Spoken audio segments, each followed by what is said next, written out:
Good morning friend students, कैसे हैं आप सब। आशा है सब आप लोग सुरक्षित होंगे, स्वस्थ होंगे, अपने अपने घरों में होंगे, लॉकडाउन का पूरा पालन कर रहे होंगे और साथ ही साथ सबसे ज़रूरी बात, अपनी पढ़ाई को जरूर कंटिन्यू कर रहे होंगे।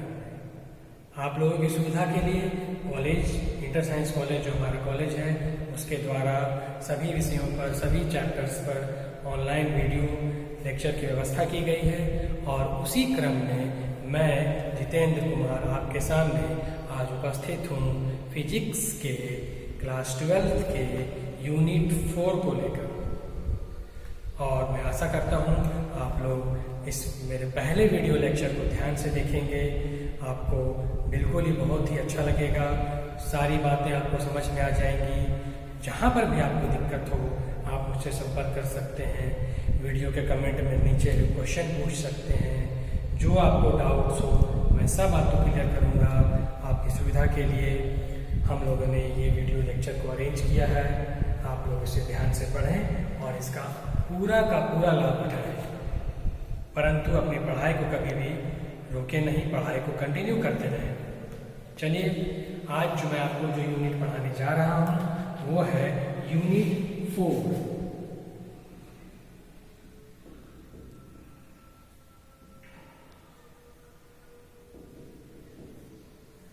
फिजिक्स क्लास का यूनिट 4 फिजिक्स का, इसका नाम है इलेक्ट्रोमैग्नेटिक इंडक्शन। ठीक सुना आपने, इंडक्शन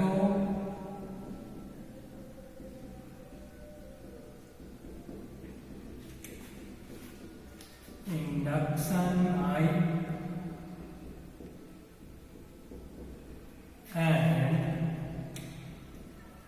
अल्टरनेटिंग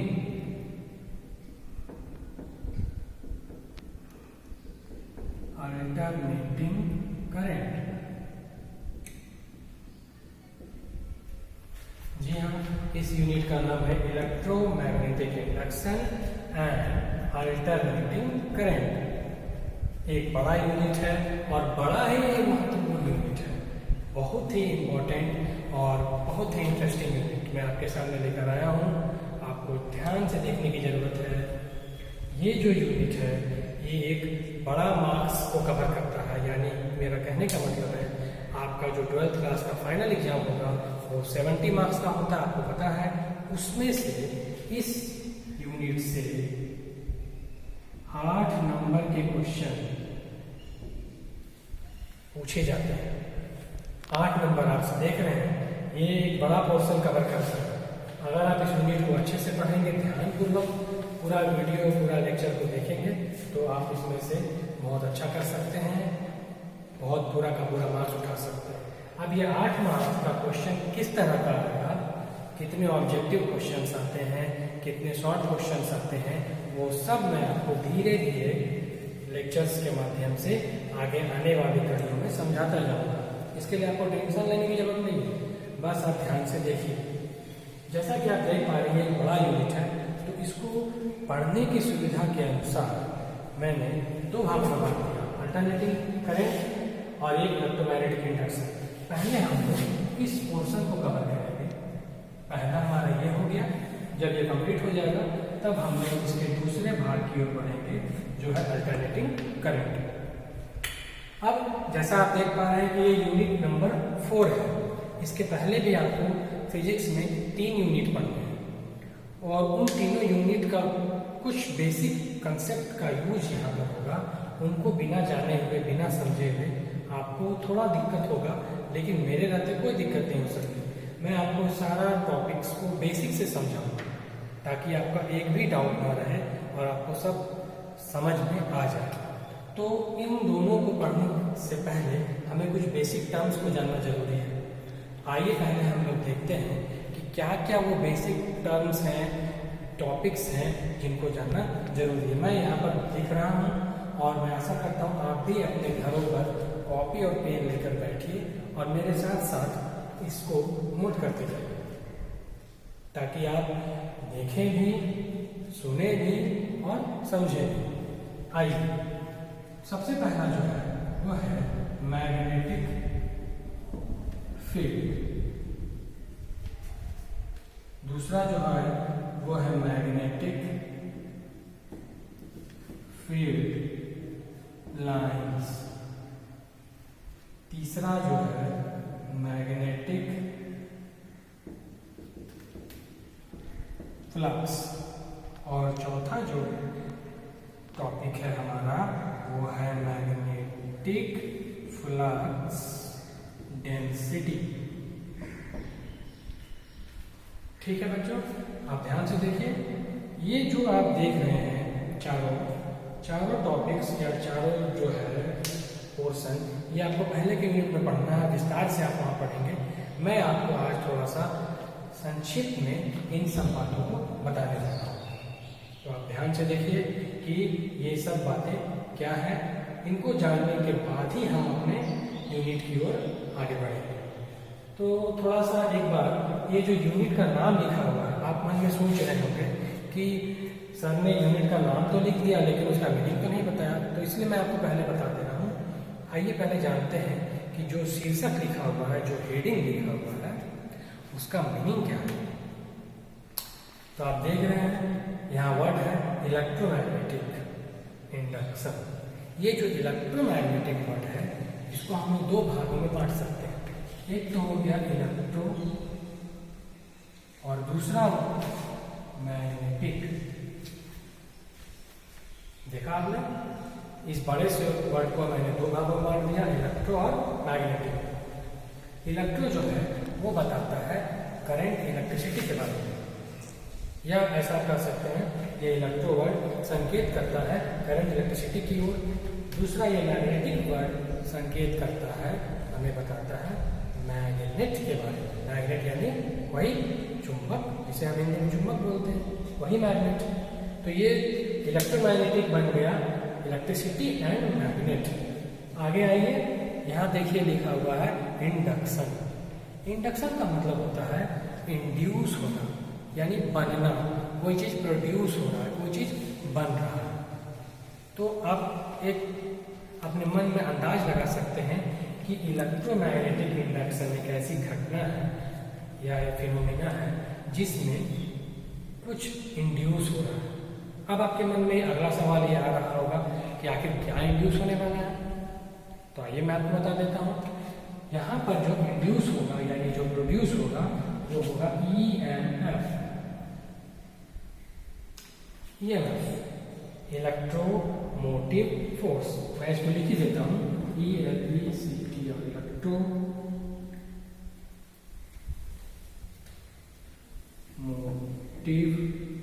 फोर्स।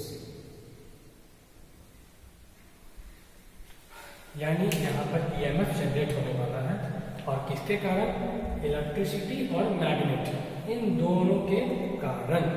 अभी हम लोग डिटेल से आगे पढ़ेंगे। अब आप शीर्षक का मतलब समझ गए हैं, एक ऐसी घटना या एक ऐसा फिनोमेना जिसमें EMF जनरेट होगा इनके कारण। अब हम लोग इधर आते हैं, देखते हैं कि जो बेसिक टर्म्स कौन से हैं जिसको जानना जरूरी है। सबसे पहला है मैग्नेटिक फील्ड। आइए इसको पहले हम लोग समझते हैं। ध्यान से देखिए, ये कंडक्टर है। कंडक्टर तो आप लोग जानते हैं, कंडक्टर यानी लोहे का तार, छोटा सा टुकड़ा जिससे करंट पास हो जाए, जिससे हीट पास हो जाए, उसको बोलते हैं कंडक्टर। मान लीजिए इस कंडक्टर से एक करंट I पास हो रहा है। अब ये करंट पास हो रहा है, किसी भी डायरेक्शन में हो सकता है। अभी ये नीचे से ऊपर की ओर जा रहा है, बाद में ये ऊपर से नीचे किसी भी डायरेक्शन में जा सकता है, उससे कोई फर्क नहीं पड़ता। इस कंडक्टर से करंट पास हो रहा है I। अब जैसा ही कंडक्टर से करंट पास होता है I, इसके चारों तरफ एक फील्ड का निर्माण होता है, और इस फील्ड को हम लोग बोलते हैं मैग्नेटिक फील्ड।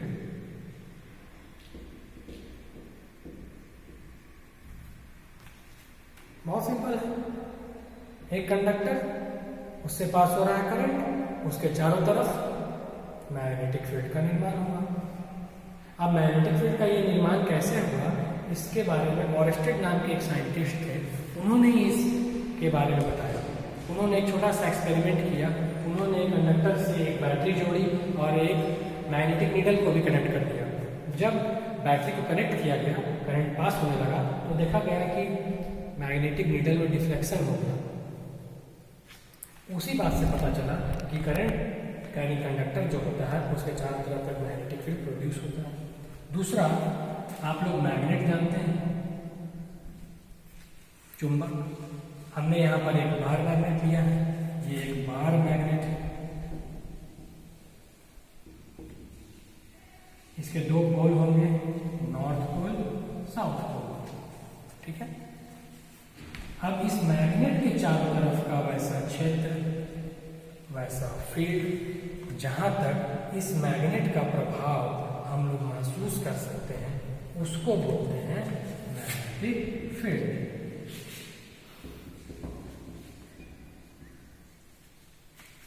अब इसका प्रभाव कैसे महसूस किया जाएगा? ये मैग्नेट जो है किसी दूसरे मैग्नेट को अट्रैक्ट करेगा या मैग्नेटिक मटेरियल को अट्रैक्ट करेगा। तो अट्रैक्ट करने का इसका एक लिमिट है, एक दायरा, एक क्षेत्र है, जहां तक ये मैग्नेट को या मैग्नेटिक मटेरियल को अट्रैक्ट कर सकता है। तो जहां तक, जितनी दूर तक ये अपना अट्रैक्शन कर सकता है मटेरियल को, उसी फील्ड को बोलते हैं मैग्नेटिक फील्ड। अब इस मैग्नेटिक फील्ड में दूसरा जो हमारा टॉपिक है मैग्नेटिक फील्ड लाइंस। ये इमेजिनरी लाइंस होती है। मैग्नेटिक फील्ड लाइंस हमेशा नॉर्थ पोल से शुरू होकर साउथ पोल की ओर जाती है। कहाँ से शुरू होती है? नॉर्थ पोल से, और कहाँ को जाती है? साउथ पोल को। फिर मान लीजिए दूसरी लाइन हम ले रहे हैं, वो नॉर्थ से शुरू हुई और दोबारा कहाँ गई? साउथ पोल की तरफ। इस तरह से और भी लाइन्स हम यहाँ पर ड्रॉ कर सकते हैं। ये अब डायरेक्शन दिखाना जरूरी है। ये देखिए ध्यान से, नॉर्थ से निकलकर लाइन्स कहाँ जा रही हैं? साउथ की तरफ। फिर नॉर्थ से निकलकर कहाँ जाएंगे? साउथ की तरफ। ये जो इमेजिनरी लाइन्स हैं, इनको बोला जाता है मैग्नेटिक फील्ड लाइन्स। दो चीजें आप समझ गए अच्छी तरह से। एक तो मैग्नेटिक फील्ड हो गया, दूसरा मैग्नेट से निकलने वाली इमेजिनरी लाइन्स, जिनको बोला जाता है मैग्नेटिक फील्ड लाइन्स। तो ये सब जो लाइन्स देख रहे हैं आप, ये है मैग्नेटिक फील्ड लाइन्स। क्लियर है यहाँ तक? चलिए अब आगे बढ़ते हैं। थर्ड हमारा टॉपिक है मैग्नेटिक फ्लक्स। ये इन्हीं दोनों से रिलेटेड है। हम लोग धीरे धीरे आगे बढ़ते जा रहे हैं। आप लोग पीछे का टॉपिक्स को भूलना नहीं है, याद रखना, मन में ध्यान देना है। मैग्नेटिक फील्ड सबसे पहले, उससे जो रिलेटेड मैग्नेटिक फील्ड लाइंस, और उससे रिलेटेड है मैग्नेटिक फ्लक्स। आइए देखते हैं मैग्नेटिक फ्लक्स क्या होगा।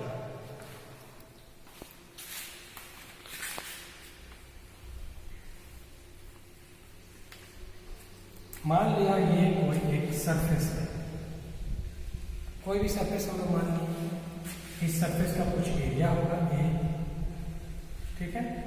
अब इस सरफेस से मैग्नेटिक फील्ड लाइंस पास कर रही है इस तरह से।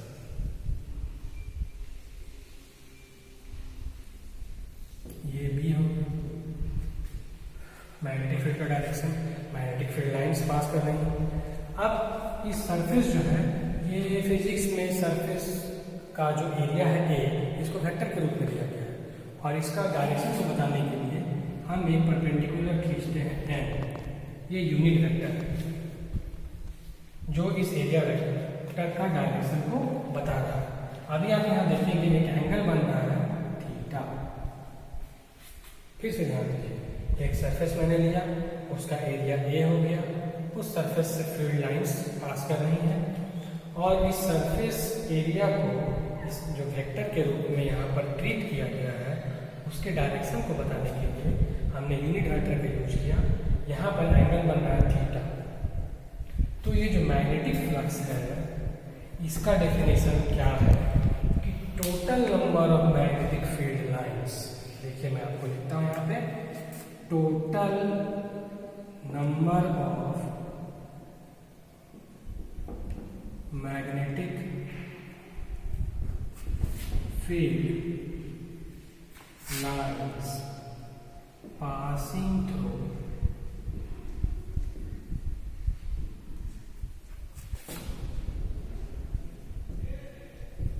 surface is known as magnetic flux। जितने भी फील्ड लाइंस पास हो रहे हैं उसके नंबर्स, इसको कोई गिन नहीं सकता क्योंकि ये इमेजिनरी लाइंस हैं।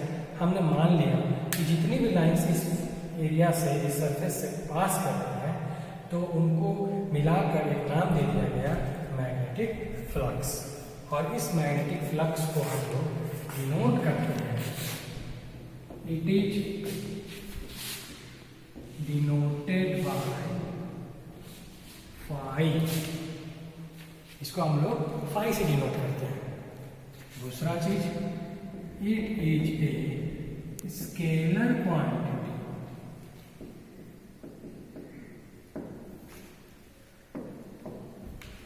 क्वांटिटीज दो तरह की होती हैं, आप जानते हैं, वेक्टर क्वांटिटीज, स्केलर क्वांटिटीज। तो ये जो मैग्नेटिक फ्लक्स है ये स्केलर क्वांटिटीज है, इसमें सिर्फ मैग्नीट्यूड है क्योंकि ये नंबर्स हैं और इसको डिनोट करते हैं हम लोग फाई से। ये तो एक डेफिनेशन मैंने यहाँ लिख दिया। दूसरे शब्दों में हम लिख सकते हैं, in other words we can define the magnetic flux is a dot product of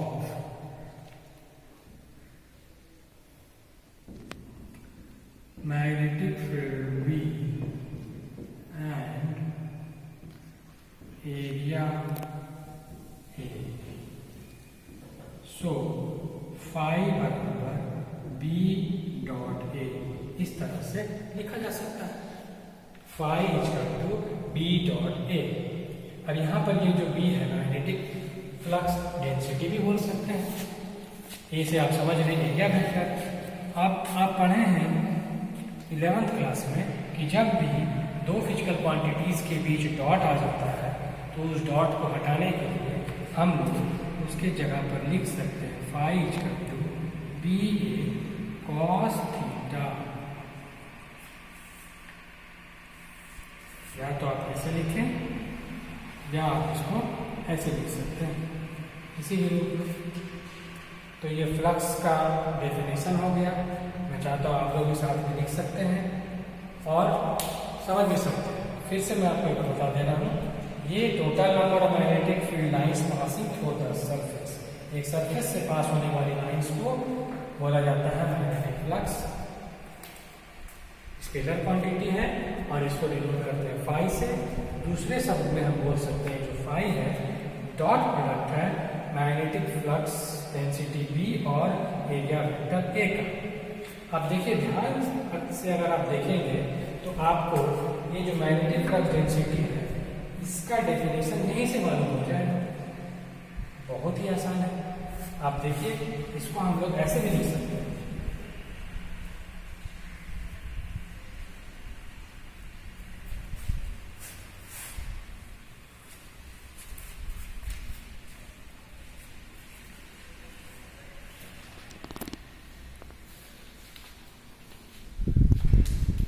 यहाँ पर फाई है बी डॉट ए, तो हम लिख सकते हैं बी बराबर फाई बटा ए। बी बराबर फाई बटा ए प्लस और एरिया, यहाँ से फाई बराबर बी इंटू ए तो बी बराबर phi by A, cross multiplication simple सा। अब यहाँ पर ये जो आप देख रहे हैं फॉर्मूला, इससे आप आसानी से, बहुत ही आसानी से इस मैग्नेटिक फ्लक्स का यूनिट भी निकाल सकते हैं। बहुत ही आसान है। आइए मैं आपको समझाता हूँ कैसे।